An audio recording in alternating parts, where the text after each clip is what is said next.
Views expressed on this program are those of the host, guest, and callers, and are not necessarily those of this station, its management, or other advertisers. You're listening to Transformation Talk Radio.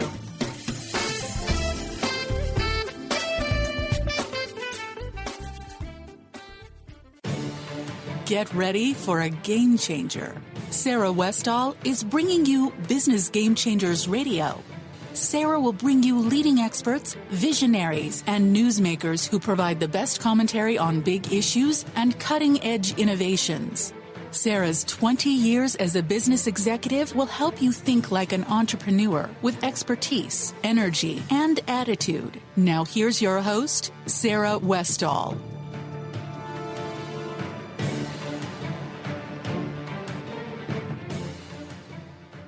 Welcome to Business Game Changers. I'm Sarah Westall, and you're listening to Conscious Business Radio on the Transformation Talk Radio Network. Recently, I had Dr. Debra Lindh. She's done some shows with me, but I had her come into my classroom and talk to students at the business school, Carlson Business School that I teach at. It's a leadership and management class that I was teaching, and I wanted her to come in at the end of the semester and talk to them about stress and mindfulness and just help them through at the end of the semester. It seemed like it was pretty timely. What I didn't realize at the time was how much the students would react to this talk. I knew she was good, and that wasn't a question, but I didn't realize how much students were actually struggling with stress. And when she came and the overwhelming response afterwards and the people talking, and when we had the end of semester review from the students, they just poured over how great it was that they could talk about stress. It was a topic that affected all the students. It wasn't just one type of student, a female or somebody of a certain age. It was all backgrounds, everyone. I knew that stress amongst millennials was higher than it had been for other generations, but I didn't realize until I actually got to experience this how much it was affecting our youth. So I started doing some more digging, and I found a study conducted at Carnegie Mellon that shows that stress levels have increased in upwards of 30% over the last 3 decades. It's the highest amongst millennials. I don't know if it's going to go down as they get older, maybe as they take drugs and learn how to deal with stress. Maybe the stress levels will go down, but they're starting at a significantly higher level than our generation did and the generations previously. And of course, stress is kind of bad news because, according to Mayo Clinic and almost everyone out there, stress is related to a whole host of health conditions, including high blood pressure and heart disease, obesity, diabetes, a whole bunch of stuff. But it's also a leading indicator for psychological health problems such as anxiety and depression, and probably a leading indicator for all the other physical diseases that I just mentioned. So the question is, long term, how is this going to affect society with our stress levels amongst our youth being so much higher? So what I did is I brought Dr. Debra Lindh back to the program, and I wanted to talk about this.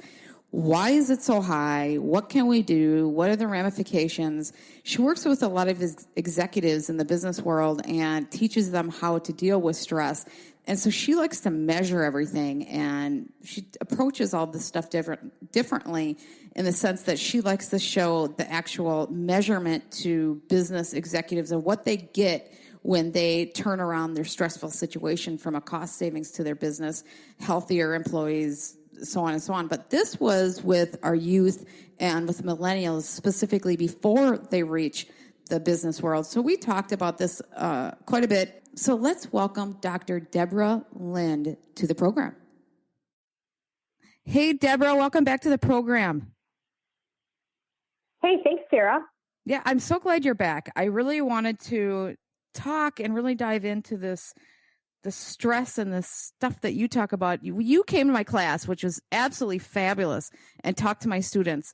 And I got to tell you that I was amazed, not because you didn't do a great job, because you did do a great job, but I was amazed at how much they responded to you. I had about 75 kids in the class, and I could not believe when you talked about stress. I was thinking that, I don't know. They're college kids. I wasn't sure how they would respond, literally, I wouldn't be exaggerating. It was the highlight of the semester of them being able to deal with their stress. And when I did the end of the class, they do, they answer questions on what they liked about the class and didn't and whatever. I would say a good third of them brought up the stress stuff, and boys too, the male students as well.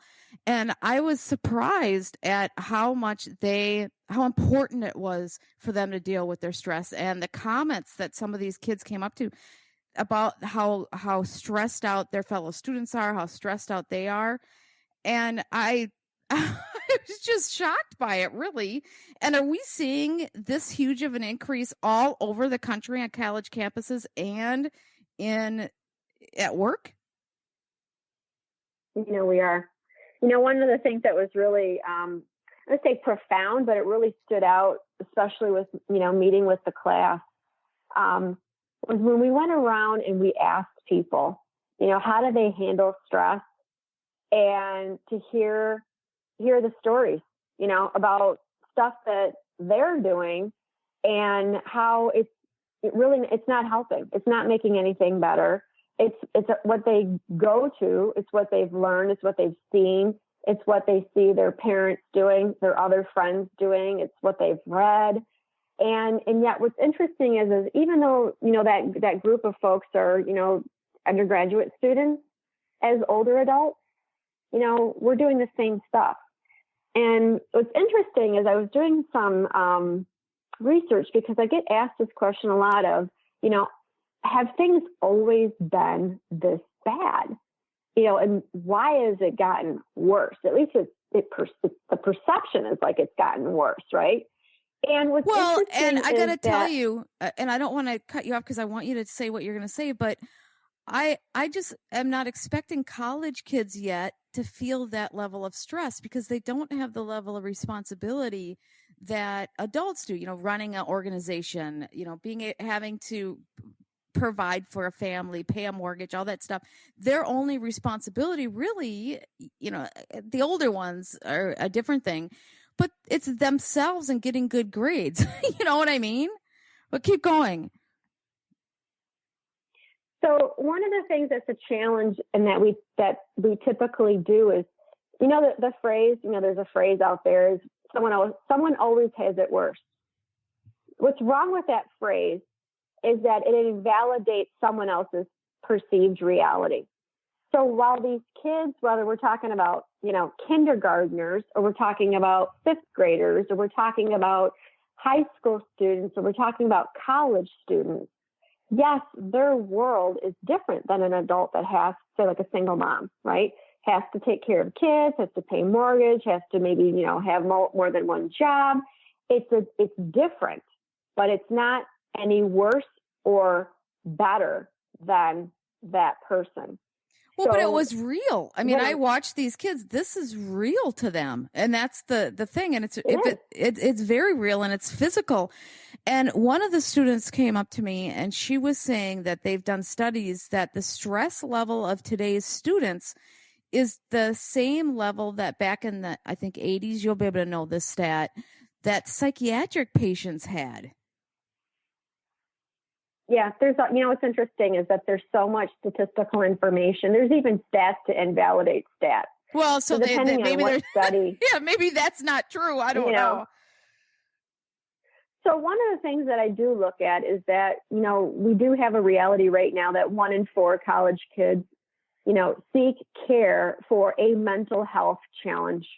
1 in 4, and so while we can look at why is this happening, what are their pressures, what's their real world, for me, what I like to do is all of that information is really helpful, but what's more helpful is giving people tools and techniques to offset that stuff so they can get rid of the stress, so they can move from reacting to responding, so they can change bad habits and make better decisions, so they can arm themselves with knowledge and information, but then also have some stuff that they can use right then and there when they need it, as opposed to doing what they've always done and having the continued problem. Well, and that's what they were so thankful of. And again, I was shocked at how thankful, and even the male students, I guess I just wasn't expecting that well of a reception. It just was so different when we were in school. And maybe I'm just in la la land, but they were so thankful of having some tools to deal with their stress. Now, one thing I'm thinking about is, us adults are a lot more stressed than we used to be. And maybe it's reflecting onto our children because we're so stressed. We're creating a more stressful environment for them. And then they become more stressed. Yeah, stress is actually what I call an inherited pattern.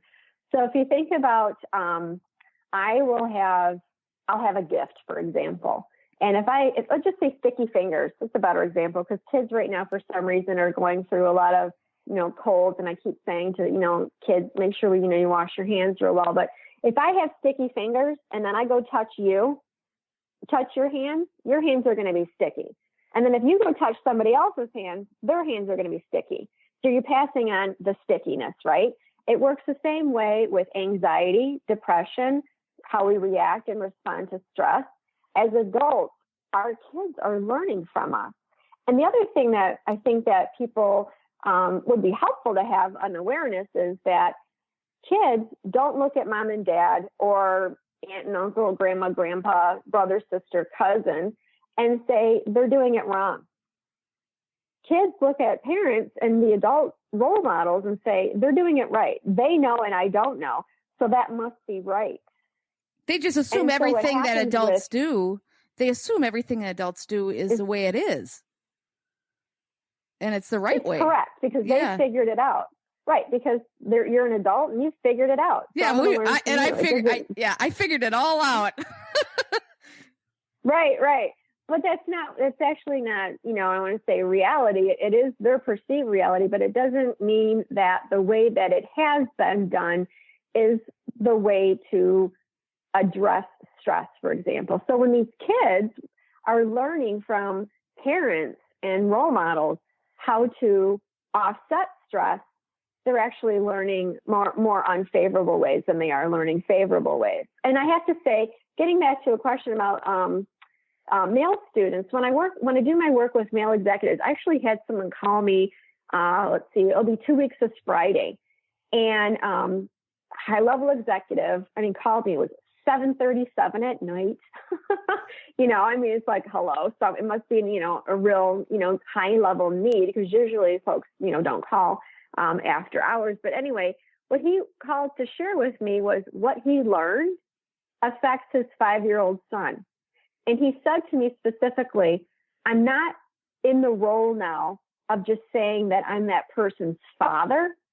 He said, this changed me so much that I'm stepping up to be that 5-year-old's dad. And I was like, whoa, that's cool. Really? That's a great statement.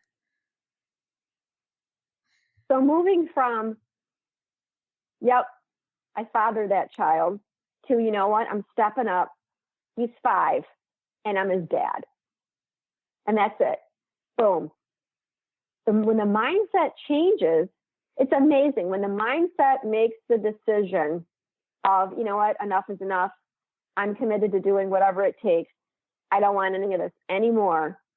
And the plan is made, and then daily incremental action takes place, then these wonderful transformation stories happen. And with this particular person, he even said, he's like, I can't even imagine what my life is going to be like in a month from now, in a year from now. And he said, he just, thanked me. And I told him, you're my why. I do this for everybody else. That's what my why is. And so I also thought about, too, some of the physical challenges that he was sharing with me when we worked together about what stress does to his body, heartburn, stomach aches, stomach cramping, nausea. And, for a lot of that to already have gone away. He hasn't even been back to his general practitioner for a checkup, but he's telling me the, things that his physical body, how it's responding differently now, which is wonderful. Yeah, it's amazing how much stress affects you physically. But what ramifications do you think we're seeing overall from just the higher level of stress everywhere? Besides physical levels on, just physically people are not as healthy. But do you think it's affecting other things beyond that? Oh, absolutely. Our mindset. I mean, when people get stressed out, in the class too, we talked about the functions of the brain. So when a person is so stressed out, they are unable, their brain is unable to make a sound decision, the best decision. That's why if you hear the phrase, don't send an email when you're mad, wait till you can calm down. It's because what your brain is, calculating and coming up with is not going to be the best decision. It's not going to be the best words. It's not going to be the best message. It has more detrimental effects than it does, constructive, positive effects. So we have a few different pockets of, where stress is affecting. It not only affects our physical body, our mind, it affects our energy, it affects our emotions. It's very costly to organizations. I mean, into the billions of dollars. And it's a global epidemic. The one question that I have for folks who are doing the work that I do and other people that are earning doctorates or people who want to even become life coaches is, what are we doing to get things better? How are we helping to get things better? If you notice, and when I was there at the U, someone had asked the question about moving from positive stories to challenges. Remember, she asked specifically, it was something about, these are all great, success stories, but, what about when this doesn't work? And I said that it doesn't work when someone doesn't want to do it. You can't help people who don't want to help themselves. And, there are a few people right now who keep coming back to me who want to do one-on-one executive work. And yet I keep asking them, what is your why and what's your commitment? Because there are too many people who are suffering, who are so wanting to do something. And then there are others who believe that, well, this is something I can just dabble in. And it's not. It's self-defeating, because what happens is that we're actually fooling ourselves and tricking ourselves, as opposed to diving in and saying, yep, I'm ready. I'm going to be doing this. Because while it's simple to do, it's not simplistic in the way that we conceptualize how do I actually move from being a really stressed person to actually, getting some sort of stabilization and then creating a momentum of fulfillment as well as decreasing stress. Well, it's kind of like being on a diet. Areas. It's like being on a diet or an exercise regime. You just can't do it every so often. You need to change your lifestyle and your habits and just to be a healthy person. Right. It is a lifestyle change. Absolutely. So absolutely. Here's another thing, though. If it's a lifestyle change, then what about the reinforcement around us? And I know I use the example of you have a couple. So you've got a couple, and one person, they're both overweight. They both need to change their eating habits. They both need to change their, exercise habits. And one person commits, loses, 230 pounds, and now they're into amateur bodybuilding. And the other person's still, sitting on the couch and eating a lot of high processed foods and not doing anything. What do you think happens with that relationship? Oh, it starts to go downhill, right? Because they're out of alignment. Right. Absolutely. So if we're getting reinforcement of this is never going to work, or, you've tried this before and it never happened, or you're getting the reinforcement of negativity, or you're getting reinforcement of, we only thrive in a high stress environment and everything is a priority. Eventually what happens is the person will say, I can't do this anymore, or the body will actually collapse itself. And that what happens, and, Seeley's work pointed this stuff out, which is, we have heart attacks, strokes, high blood pressure, all of these, different maladies that will start manifesting physically in the body, as well as our emotional state and our mindset, and our physical energy starts depleting. So things will get worse before they actually get better. The person needs to make the decision and the commitment that, yep, it stops now. And I start doing something different. Do we know what the source of this is? I mean, because we can solve our own habits and we can get ourselves healthier. But what are the sources of this? Because back in the 80s or back, it just wasn't that stressful. I mean, it's always been stressful in certain environments and things, but it's a different level now for so many people. So what do we know? Can we pinpoint some of the sources of this? It's such a great question. I shouldn't say everybody, but that is a question that comes up a lot. And it's really tough to actually pinpoint one source, but there are many sources we're seeing patterns, of course, patterns are, the clusters of things that we see when we interview people and we ask people, the why. Why does this happen? Why? And we continue asking why until we get to a foundational level where we can't ask the why anymore. There's no more answers to the why. And one of the biggest sources, and this is shocking to me, it's absolutely shocking, especially with the way that technology is today, access of information, but our relationships and our ties to community are weaker than they've ever been. Well, it's because we need people. We need that connection, I think. Right. It goes back to, if you want to talk about source, links back to Maslow's hierarchy of needs, of the sense of belonging. We have so much isolation right now, so much detachment in our community. I mean, we have meetup groups now just to establish community. There are, play dates instead of just open up your door and run outside and go play. Our community ties are weaker. Our level of isolation is higher. And that in itself is a pinpoint of a source for stress. Huh, interesting. The other thing is, go ahead, sorry. No, keep going on your other thing. So the other thing is that as far as another identified source is our goal setting. We've become so competitive with others as opposed to competitive with ourselves. See, when we used to have pensions, the only person I had to compete with was me. I didn't have to compete with, Bob, Sally, Frank, Amelia. It was just myself. And we had the support system. Families lived near one another. It was one person worked and the other person, stayed home and took care of the family unit. It's not like that anymore. We don't have those support systems. And at the same time, everyone's trying to do better at their career and trying to, be competitive. Well, there's outside sources. Isn't there a healthy level of competitiveness, and then there's the unhealthy? Because there's a healthy competitiveness, getting people to compete so that we're just better.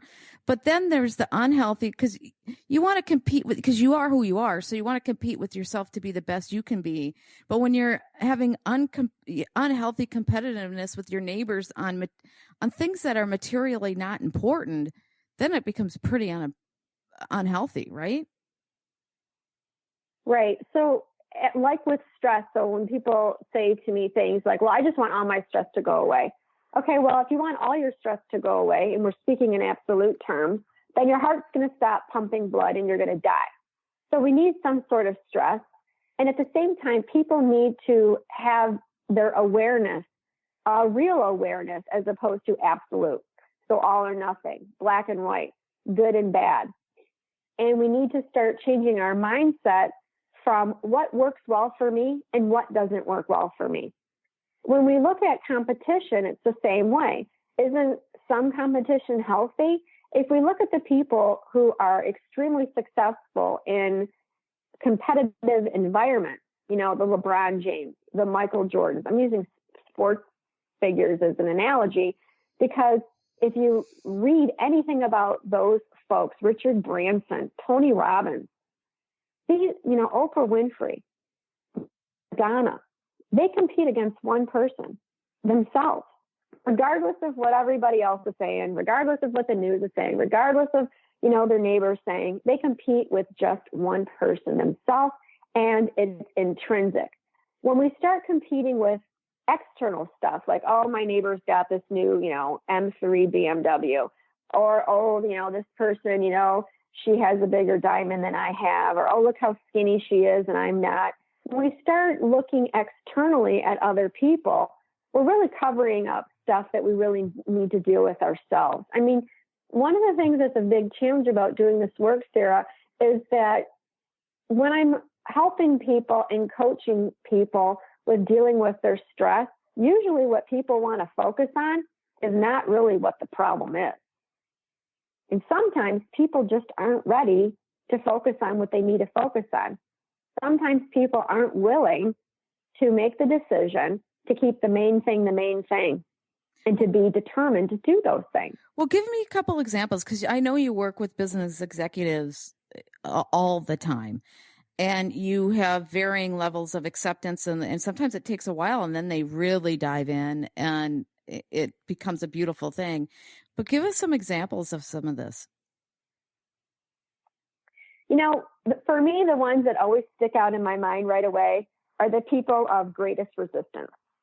I mean, they're the people that when you walk into a room, whether they're saying, I'm being forced to do this, I have to do this, I've been told I have anger management, anger issues, oh, I've been told I need to do this, I have to be here. I mean, to paint the picture, it's the person who's got the awesome clothes on, drives the right car, looks the part, and when I come in, they've got their arms folded, they're too busy. They're too busy and too important to work on something like this, right? And they have to be there. And yet, the more that we get to know one another, I find that this work is really based on vulnerability, relationships, and transparency. So transparency, because I'm often asked, well, what do you do? And I'm accountable who are you? to all the people that I work with. Right. Well, it's more or less like, oh, so you're so perfect, right? You've got it all figured out. I'm going to wait for the opportunity for you to mess it up, because I'm going to point it out. And what I share with people is, because people will ask, well, what do you do? Well, what do you do? You've got this. No, I don't. You know what? I am just like you, but I'm different. I'm on a different path right now. Our pinpoint of our starting place is different, because I've been where they're at, which is very helpful. The other thing about vulnerability is when I can share with them real stories from either myself or other people, then again, it breaks down those barriers of, well, I'm not really sure that I have to listen to you. The other thing that happens too with the transparency component is once respect and the relationship starts being built, then the transparency of these little nuggets of, you know what, I really don't like this about myself, and I wish that I could change this. What happens is, and we'll just use anger management for the example, because it's the one that's coming up the greatest resistance, is people will actually say, I really don't like this about myself. And I wouldn't tell that to everybody, but I'm saying it to you. And I want this to change. I just don't know how. And I have done stuff, but none of it's worked. So I'm really frustrated, and it increases my anger. And what wonderful thing that happens with people who are, I want to say the highest resistors, of once they start seeing incremental changes, and we have a plan, we identify what our why is, we have a plan, daily incremental steps, we're measuring. So again, because most of these folks, they want the data. If we're not measuring it and they can't link it back to something, then forget it. And that's where I find the work that I do to be different, is because I do measure. It's important to measure, so we, it's like stepping on a scale and knowing what my my benchmark weight is. And then I'm going through a whole transformation program. And not only do I know how I feel, but I can actually see my results. I have the concrete, numbers to support what I'm experiencing and what I'm feeling. And with these folks, it does become very illuminating when they have an experience, a change. And again, that change is different for everybody. So one person might say, if they're looking at someone else's experience and saying, well, that's nothing. I think that's small. But to that one person, it's huge. It's huge. And once they start stringing these little challenges, those little challenges amount to a big challenge and a big change. And they're like, you know what?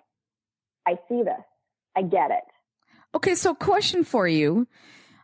Is anger management one of the biggest things that you see in executives or people that with a lot of responsibility? They're explosive because they can't control their stress?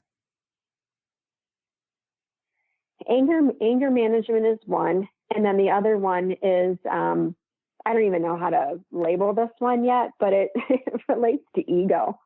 It is about self-serving and ego before making the right decision for the organization.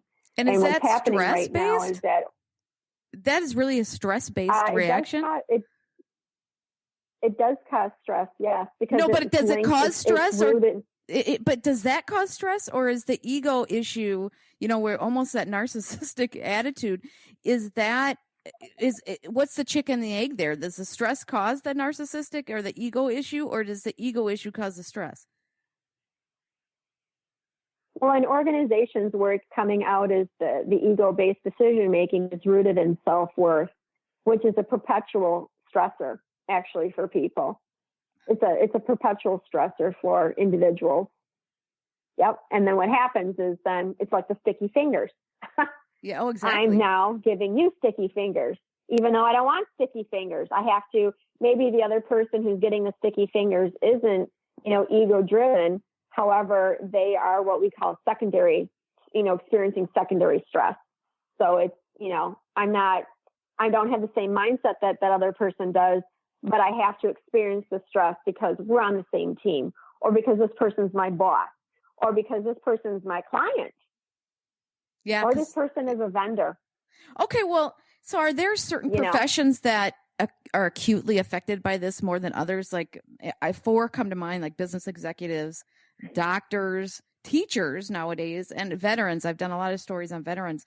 I can imagine that those professions are just inundated with stress. I mean, is there certain professions that are acutely affected more than others, or are you seeing this across the board?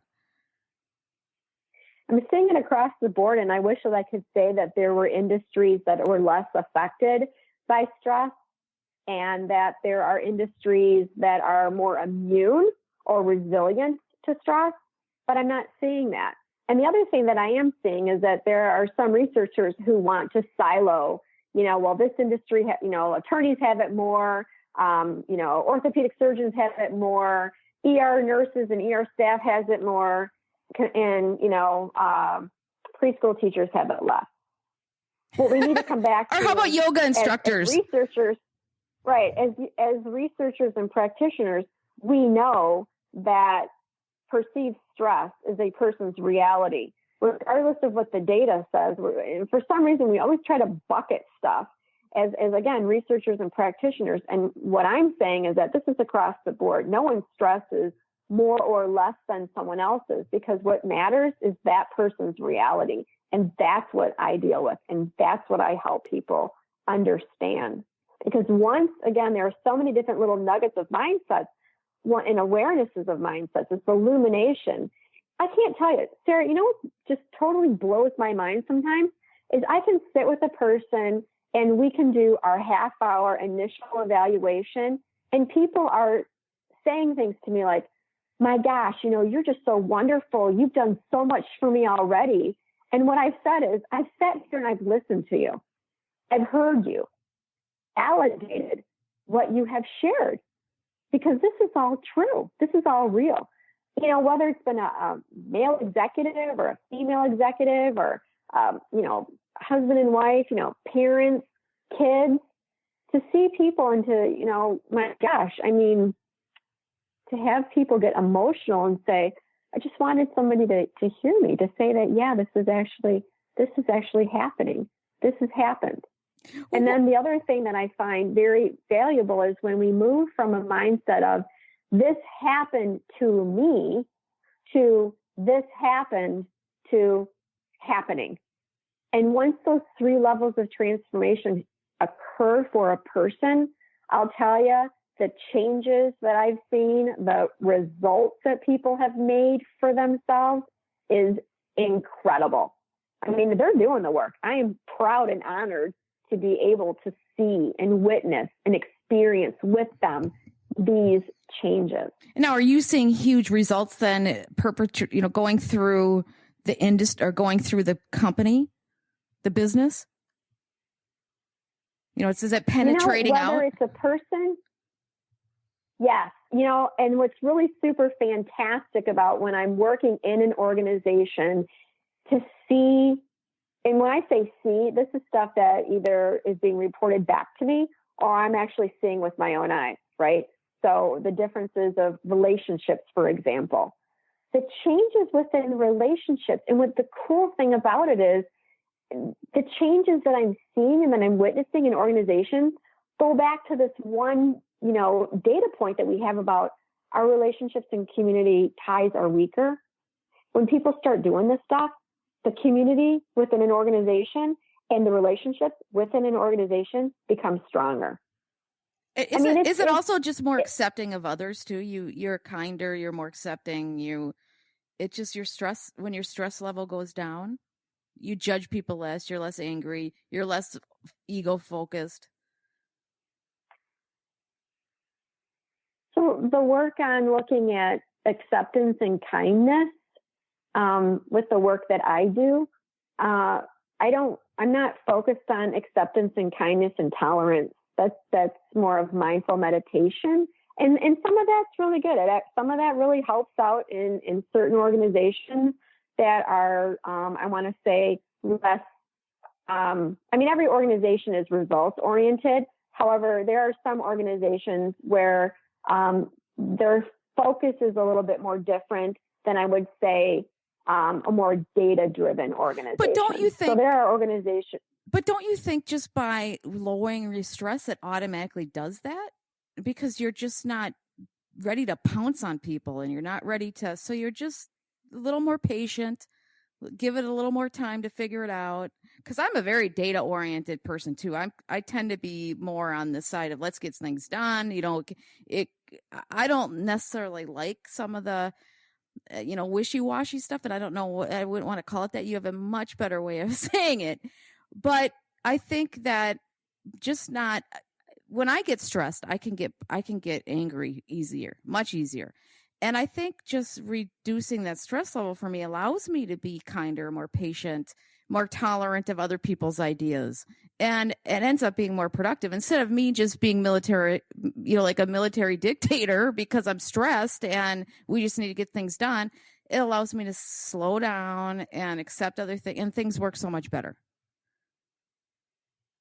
So where this work does come in with the style that I use is the awareness component. So it's not that because my stress is reduced, then I'm not, blown off the handle and judging others, or I'm not as kind, or I'm not as open to other people's ideas. What happens is that when we work on ourselves, our awareness of why I'm doing what I'm doing and how am I doing, and again, all of these other different measurements that we use to increase and sustain the awareness, it means then I respond differently. So I'm still a data-oriented individual. I'm also more aware of who I am, who I was, who I aspire to be, and how am I getting there. I'm also aware of when I feel and I know, and I'm aware of my stress level is getting to a point where I need to use one of my techniques so that way I don't revert back into old patterns and old habits. Well, now let's talk about medication. Does medication sometimes, is it needed to deal with the stress, or can you use methods like this to deal with it without medication? That's a great question. It's a question that also comes up a lot. I'm not a medical doctor, so I can't speak to, yes, use it, no, use it. Because I've actually had people say to me, my GP or, my psychiatrist wants to put me. I actually had an orthopedic surgeon ask me this question, which is really interesting because he could have written out his own prescription. And so what he wanted to know specifically for me was, what are you using and what are you recommending that is non-invasive? So basically it's something that you're not ingesting or digesting that is pharmaceutical based. And like anything, I find that, medications from what people have shared with me, do work. There are clients that I have where they've said, you know what, I'm on this particular medication. I've mentioned to my doctor that we're going to go ahead and do this. And what's interesting is I've had more people who are either off the medication and who keep their prescription handy because it's like a safety blanket for them.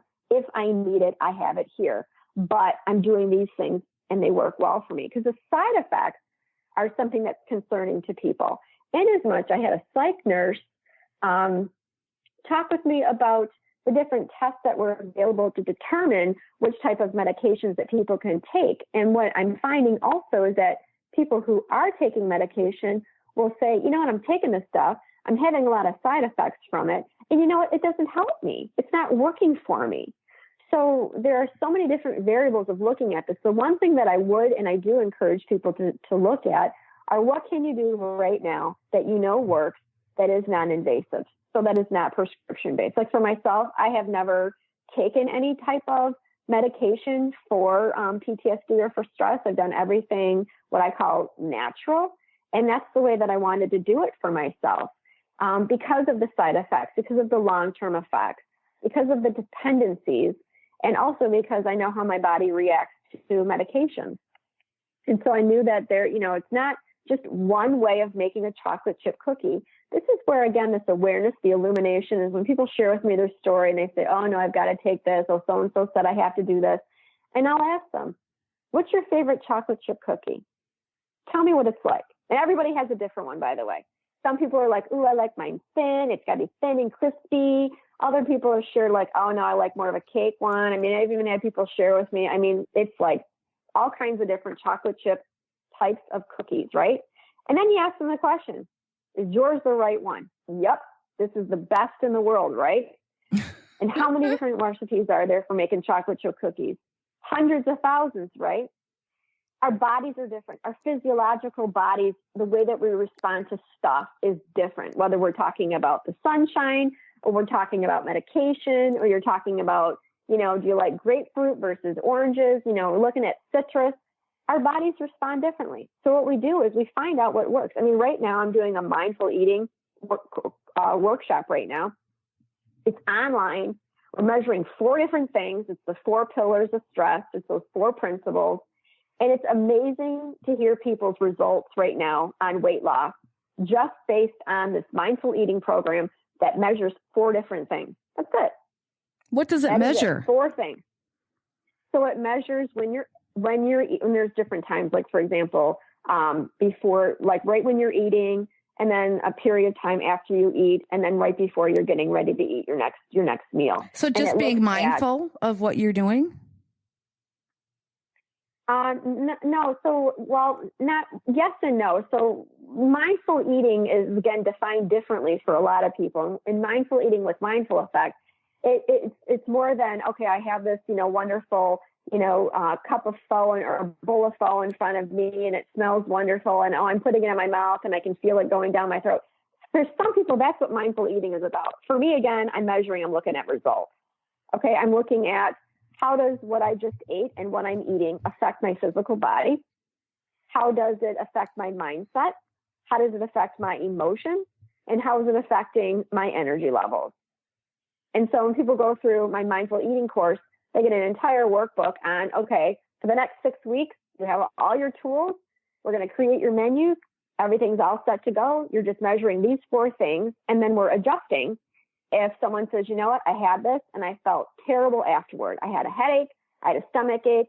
My energy was really super low. I found that I was really super cranky and irritable, and I don't know why. And my emotions were like, oh my gosh, I was ready to grab Kleenex. All right, then we're going to adjust. What did we eat? What were the carbs, the proteins, the fruit, and the vegetable? What is it? That's it. It's super simple. And yet, people are just blown away at how easy it is and the results that they're getting because of it.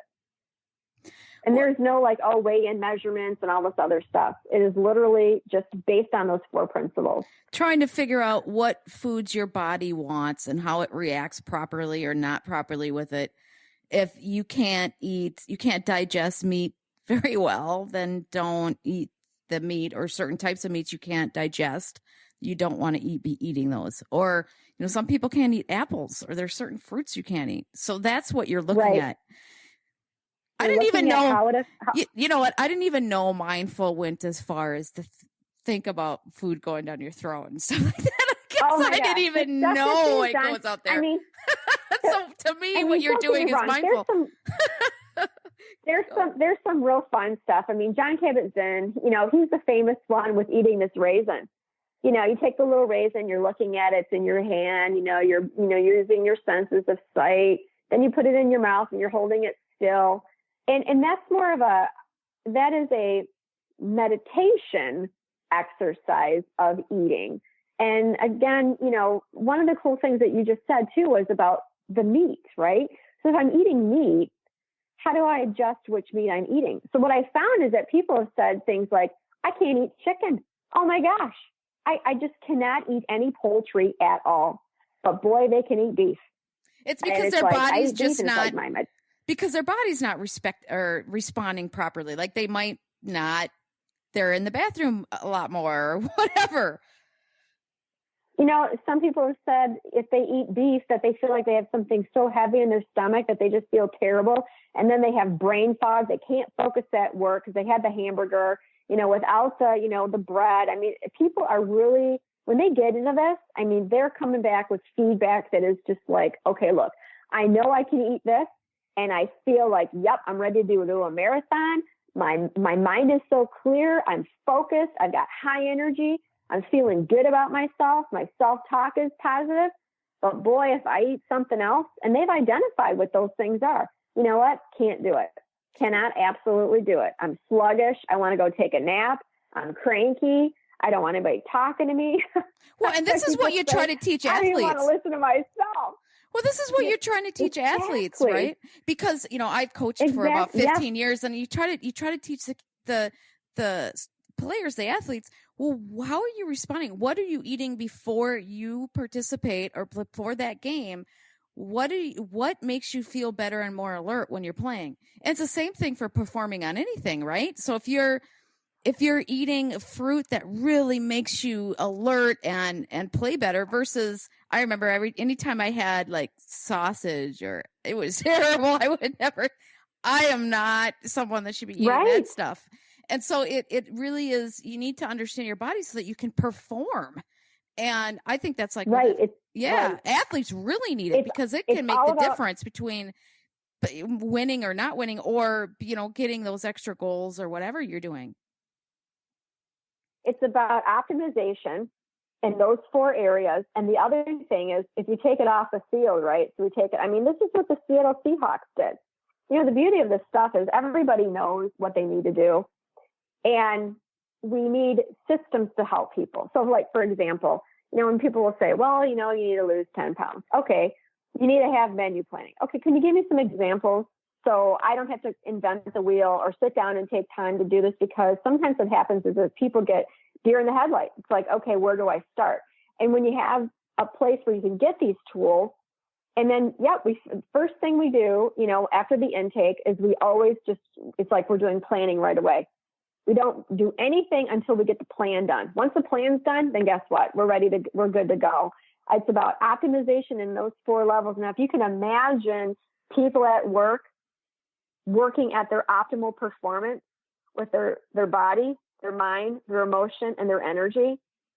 Have you ever been around someone and you're like, oh my gosh, I just want to hang out with that person? Oh yeah, the energy level is really high. And sometimes you can feel it with yourself when you're like that, like, oh wow, I'm really feeling great. I haven't felt like this, So it's I agree. There's really a difference.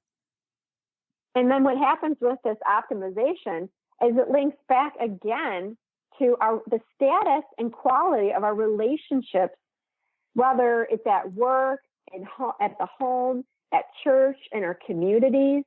I mean, all of these places get affected when we start doing this. I said to someone the other day, they were complaining, and it was Oh my gosh, it was a half hour, and I was just thinking, oh my gosh, okay, I've got to turn this around, because I started feeling, and I was giggling a little bit to myself, and I said, all right, here you are, you're in your own environment. What are you going to do with this one, right? Because my energy was getting depleted. I was starting to feel like I just wanted to take a nap, and I'm thinking to myself, all right, well, it's happening to you. So what are you going to do? You're going to buck up and use what, because people expect me to use people expect me to do the things that I'm asking them to do. And I also have the same expectation for myself. So when it happens, and I'm in that situation, sometimes I can't help but giggle. Like, I don't giggle out loud, but I'm like giggling to myself thinking, all right, well, here it is.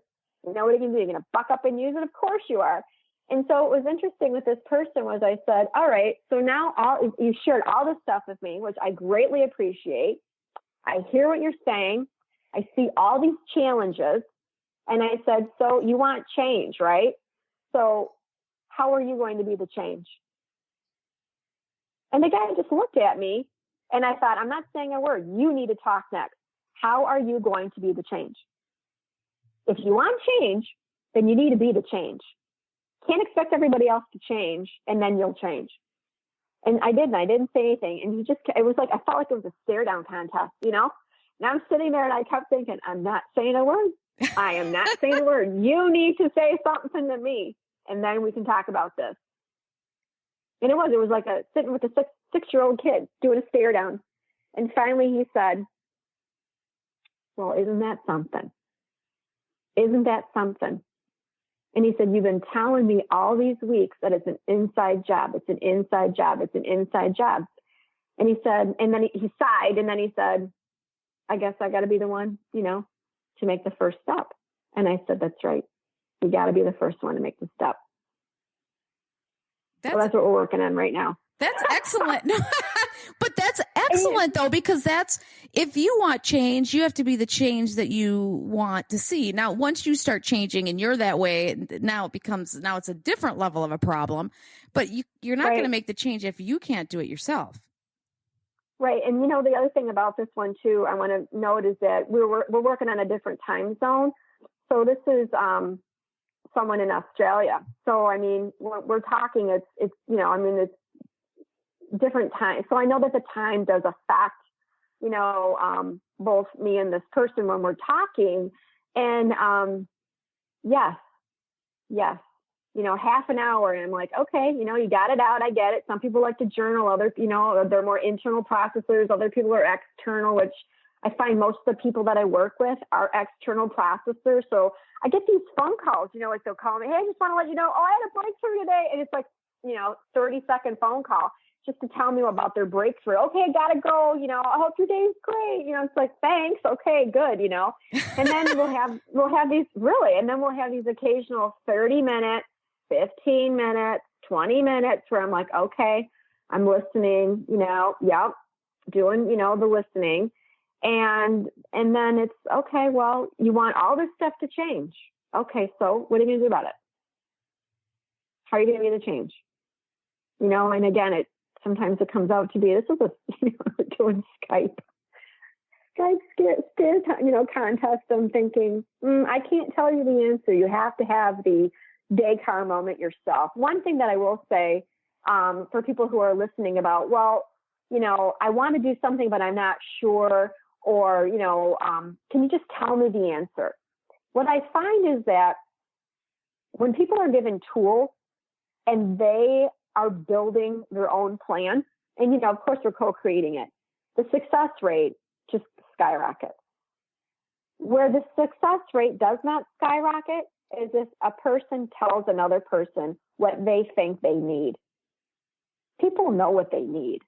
I think sometimes people are hesitant because what I found is there's this, fear factor. Well, if I expose this with myself, and it doesn't happen so much with me. What I am finding too is that people will work with other people, and then they'll call me because they'll say, well, someone said that they know you. This happened a few weeks ago too. I had to diffuse a situation between two executives. I did it as a favor to someone who I know. And it was, two people who just weren't listening to each other. And this is where the ego came in. My ego is bigger than yours, or I'm going to try to overpower you. And, I call it diffusing the situation, where I'm listening to what people are saying and then helping identify, what is important to each person and help the other person hear the other person's importance and then validate that. And how can we move through this situation as opposed to this ping-ponging back and forth of, the battle of the egos, which then amplifies stress. And more importantly, what happens is it affects the team. It affects the groups of people who are trying to work together and, do good stuff. Yeah, it affects everybody around them. But okay, so we don't have that much time left. So I want to ask you kind of a big picture question and then close this thing up. What do you see as the consequences for the United States if we don't start managing some of these underlying causes and the symptoms of this? Of just stress and how it's affecting families and businesses? I want to end our conversation on a positive note, but I have to say something that is going to be hard for some people to hear, because it is hard also for me to just know that things will not get better. They're going to get worse before they get better. And what worse looks like is different for everybody. Now, on a positive, what I want people to take away is that with every obstacle, with every challenge, with every sticky situation, there's a value in it. And believe me, when I work with people, and myself included, because I do this and I still do this and I've done this for myself, it's hard sometimes to see the value in the unthinkable. It really is. Every time, though, there is a value component of it. The other thing I want people, if I could say what I'd like for people to take away, is don't wait for things to get so bad that you're forced to make a decision. I've seen that too many times. I experienced that early in my life, before I was 20. Too early to see people you love and you care get to a point in their life where you couldn't make a change anymore. Medically, you could not change anymore. So death comes early, unfortunately. Don't wait for things to get so bad that you're forced to make a change. Do it now. The cool thing is, when people have that awareness, Sarah, of, I don't want that to happen to me. Everybody knows somebody who knows somebody that they've waited and it was too late. It was too late. Everybody knows somebody. And when people have that awareness and it wakes people up and they say, not anymore. These are the stories when you hear people say, I quit drinking. I haven't touched a drop. I've quit smoking cold turkey. I've stopped eating processed foods. And that's it. I started cooking. It's those people who make decisive decisions. Yep, that's it. And they say, no, I'm not waiting any longer. I have time. I can live a better life. I can do these things because they can, because I see it. They got to empower themselves to do it. So where can people learn more about you? Because this is great stuff. They can go to my website, which is themindfuleffect.com. I know that, I have a book that I co-authored with Brian Tracy that's called The Success Blueprint. They can order the book. If they order the book from Amazon, it's a regular version of the book. But if they order the book from my website, it's actually a special edition and it's autographed. So, usually people will send me a little note about, who they are and what they're trying to do. And then I personalize a note for each person who orders a book. I know that the U.S. Postal Service is really happy when I come in there and I have, books to deliver. But I think it makes a difference for people because, again, it's establishing that relationship. People can also look at my social media, whether it's on Twitter or LinkedIn, or we have a Facebook page, and then also Instagram. So there's many different ways that people can find out who I am and how to work with me, or more about just pieces of valuable information that they can take and use today. Excellent. Thank you so much, Debra, for joining us today. This is very insightful. Oh my gosh, Sarah, thanks for having me again. I really appreciate it. I think that just the work that you're doing right now with, the radio and then also at schools, you're really capturing different audiences and helping build that consciousness and the awareness components, which is wonderful for both kids and adults alike. Thank you. I really enjoy it. So I'm trying to do something good. Absolutely. So that's the end of the interview with Dr. Debra Lindh. And I just want to remind you that I have over 130 other episodes and articles on my website at sarahwestall.com. I also have an online store that I'm testing. It's just a little mug right now that we're selling for $10 to help support the show. Want to see if there's any kinks and problems. And then we're going to start selling some other things because we don't bring in a lot of extra income. So we want to support the show through selling things, and hopefully our listeners will support and maybe get something that you can use, and it can be a win-win. And I want to remind you also that I air now 4 days a week, actually every day of the week, depending on where you look. But on the Global Star National Satellite, I'm airing Monday, Wednesday, and Friday at 3 p.m. Eastern Time, and also Monday at 5 p.m. Eastern Time. And then over 90 different digital channels streaming and in podcasts. My YouTube channel is starting to take off. So you can find me there as well. But of course, at sarahwestall.com, where all the articles and podcasts and YouTube videos are there as well. So for now, I hope everybody has an amazing day. You've been listening to Business Game Changers with host Sarah Westall. As Sarah brings you leading experts, visionaries, and newsmakers who provide the best commentary on big issues and cutting-edge innovations. Sarah's 20 years as a business executive will help you think like an entrepreneur with expertise, energy, and attitude. And learn more about Sarah at sarahwestall.com today.